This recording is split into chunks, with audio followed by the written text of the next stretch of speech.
நாங்கள் ஜெயதீஷ். இன்னைக்கு வந்து எங்கே வந்துருக்கோன்னா ஊசிமலை. ஊசிமலையில் என்னெல்லாம் இருக்குன்னு பார்க்கும் வாங்க. இங்கே வந்து யானை எல்லாம் அழியணுமா?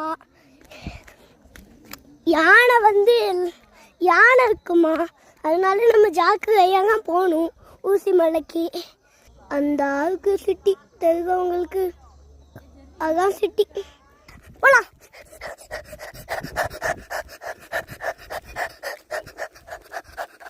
ஓடி போகணும் இப்போ நம்ம.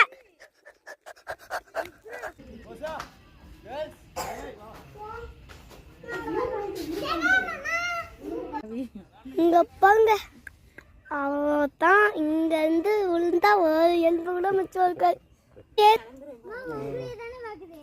சரி, அதுக்கப்புறம் போக மாதிரி வீடியோ போடுங்க.